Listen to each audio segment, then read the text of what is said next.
Hello and welcome to Eurogamer's continuing coverage of the Switch 2 preview event in Paris. It's all been announced. We know lots of games that are going to be on the new machine, and Ian Higton, who's currently in Paris, has played a bunch of them. Now, your old mate Donkey Kong, you're a child of the 80s, so sure am. It's got a real, I imagine Donkey Kong himself has got a real sort of special place in your heart. Did you play, obviously you did, but did you play the Super Nintendo game, etc.? The one from Rare? Yeah. Yes. Oh my God. I loved that game back in the day. That was like the best platforming game bar Mario. It was one of the most played games on my Super Nintendo. I loved it. Yeah. So I can imagine, I don't know if you got to see this in any of the demo, but obviously in the showcase we got glimpses of 2.5D levels that really evoked the Super Nintendo game. Which looks like a wonderful throwback, but also we've got this new, it's a 3D adventure game, action adventure, as it's been described, and it's full of destructible stuff, destructible environments, destructible objects, destructible terrain even. So it's it's a bit Red Faction. That's a really it's all voxels, hidden kind of like stuff, but this is like a kind of like technical showcase almost for the Switch 2, because Donkey Kong can smash through the ground, like he can burrow under things. You can kind of make these kind of almost like chain reactions of destruction where you'll pummel into the ground and you'll find like an explosive barrel and you'll hit that and it'll open up a chamber and you'll find a treasure thing. It's very like, this is the kind of game that probably wouldn't be able to work on the Switch because of the amount of destruction and the amount of like stuff happening on the screen at once. Yeah, it's one of the first things they've shown where you're just like, okay, this definitely needs the new hardware to just work at all, because you could imagine like the new Mario Kart could probably squeeze onto the original Switch but like this just, I mean, you need memory, you need everything. But you were saying about the 2.5D levels. I didn't actually play any of that in the demo we got to play at the event. It was about 10-minute long demo, and it starts off right at the beginning of the game with like, I think it's like Indigo Isles or something. It's this new area where Donkey Kong has been mining, and Ingot Isle. Ingot Isle, I think that's it. But basically, Donkey Kong, to emphasize the fact that this game is about destroying stuff, the first thing you have to do is press Y 3 times so that Donkey Kong like smashes through a wall. And then the first area is in this mine, and it's a tutorial bit where you can wander around. You have to punch these massive bananas to get like bonus points, but and you learn that you can punch through walls and like make little burrows, and then you can jump up and you can ground pound through floors and things like that. And it teaches you the basics before then, like after about 5 minutes, ejecting you out into this big 3D open world, which is nice, bright, and beautiful, just as destructive as the interior mines. Like, you can press the trigger button, and Donkey Kong will like pull up a piece of like rock from the floor, and then it'll leave a crater in the floor, and you can use that to throw at enemies or throw at explosives to explode things. But what I like about it the most is that it's fully like, because he's a Donkey Kong, because he's a monkey, he can climb anything, and you don't have like the Breath of the Wild kind of slow climb with stamina. You literally just press forwards and he'll climb over whatever. He's just like a big strong guy, like it's got the upper body hammering strength, over things. It's absolutely just a big ape power fantasy where you're running around smashing through things, throwing rocks at enemies. There's like, you know, point of order. All power fantasies are technically ape ones, right? Yeah, that's true. This one though, one is full of personality. Like, I know a few people have been like, oh, I don't like the new look of Donkey Kong, but he's fine. He doesn't look too different. He's definitely not the same design that Kevin Bayliss did when he did the rare stuff. But he's still got like all of Donkey Kong doesn't speak, but all of his his emotions and almost what he's saying is shown on his face in like close-ups and cutscenes and things. It's a very fun game that mixes a bit of puzzling, a bit of exploration with this kind of like Red Faction style destruction. And one of the things I asked the people who were manning the booths is what happens if you destroy loads of stuff and you can't get somewhere? Like, does it ever grow back, or what happens? If you go into there are areas you have to go through loading screens to get to. So if you ever come back, it's all like it refreshes.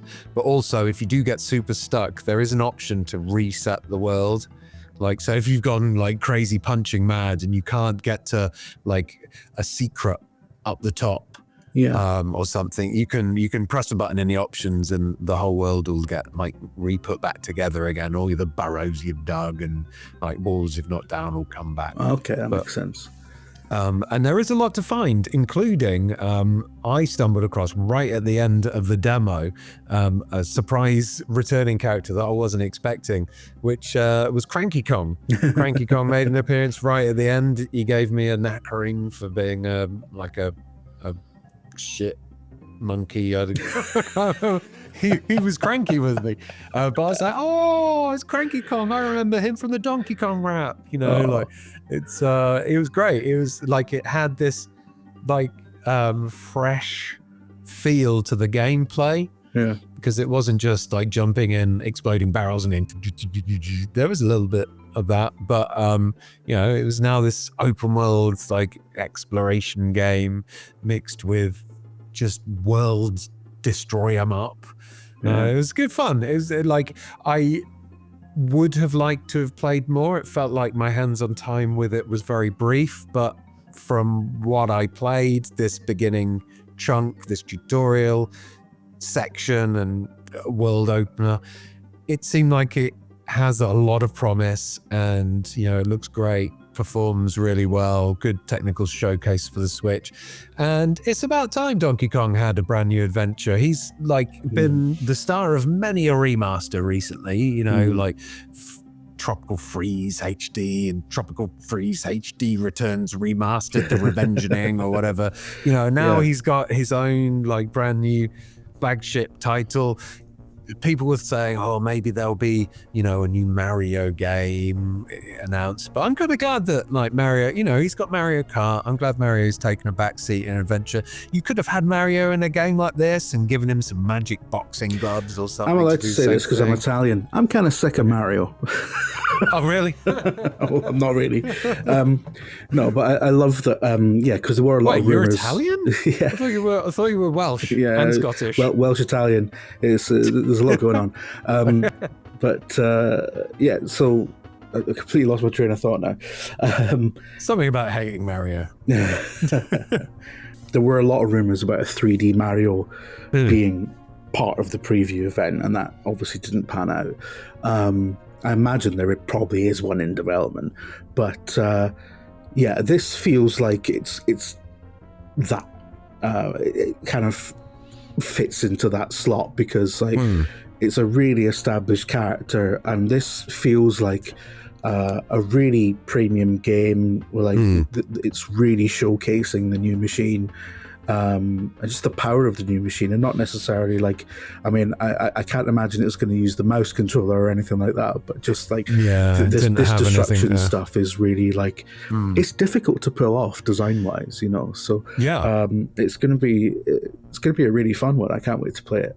It's nice being able to run around just punch the floors and leave a trail behind you of destruction is really cool. Not everything is destructible. Like you get to a layer of solid stuff below a lot of things. Boo. Boo. And there's metal bits you can't smash through. So you can't just punch all the way down to the and fall off the bottom of the map. Take it all back. That's going to be a 4 out of 10 now. If you can't burrow through to the molten core of the planet. You know, like in Minecraft where you've got that layer at the bottom that you can't get through. The bedrock, But yeah, it's kind of, like I said, I've only played like the beginning bit. So I'm not sure how this opens up into like a big adventure, but it kind of feels like like on a par. Maybe it might be on a par with something like Mario Odyssey, where it's a 3D adventure game rather than Mario Wonder, which was mainly 2.5D. And I love Mario Wonder, but I think it feels more like on par with a Mario Odyssey style adventure than anything else. But I did actually feel watching it that it looked a lot like Mario Odyssey, just in terms of the color palette and the art style and stuff, which makes a lot of sense. They're from the same stable, and they're similar sorts of things. And I guess this is Donkey Kong Odyssey in a way. Yeah. Donkey Kong Odyssey, Donkey Kong destroys the Odyssey. I don't know. Like basically, it looks like it's going to be a great game, really good fun, like nice and easy controls. Everyone loves smashing stuff. It's like that's kids. The first thing they do when they can move is smash things. Like it's just a fun premise. Toddler simulator, isn't it? Yeah, exactly. I probably, I say probably. I almost definitely will prefer Mario Kart World to it. I think Mario Kart World is going to be a game that you return to again and again. This might be one that you just play through once. But from the 10 minutes I played, I think it's going to be a really good adventure game. And it's definitely one to keep on your radar if you're planning on getting a Switch 2. Absolutely. It definitely feels like one of the standout first-party titles. There's a lot going for it. And it looks fantastic. Especially because you don't have to use the mouse. But yeah, it looks absolutely fantastic. I can't wait to get a hold of it. I haven't pre-ordered the Switch 2, but like between this and Mario Kart World, I'm like, maybe I should, maybe. But yes, but this one won't be a launch game, though. By the way, this isn't going to be a launch game. No, so it comes. The Switch launches in June, I think. This one comes out on 17th of July, so you have to wait a month for it. But that's good. Gives you time to save up for it after blowing £100,000 gives you a month to just play Mario Kart. And, that's true. Yeah, exactly. You're not going to want to do anything else during that because whatever time you spend not playing Mario Kart, everyone else is going to get better at you on Mario Kart. So, well, thank you so much for getting to the end of this one. I say that like it was. It's never a chore speaking to you, Jim. Never a chore. No matter what I shouldn't say be behind allowed your to back. finish or start it. The middle bit, great. Start or the end. I need to get you into it. But yeah, can you end it with a Donkey Kong rap? Do you know the words? Absolutely not. No, that's not happening. But yes, thank you so much for tuning in. We've got a lot more Switch 2 coverage on the channel and still to come. And you've got to get to your bed because you've got to come back to Britain in the morning. So I've been awake now for 22 hours and I have to be up in 7 hours to get to the Eurostar. So I better go. This is gaming. All right. Woohoo! All right. Like and subscribe. Yeah, do it. Or I don't know. I'll cry. Bye. Love you.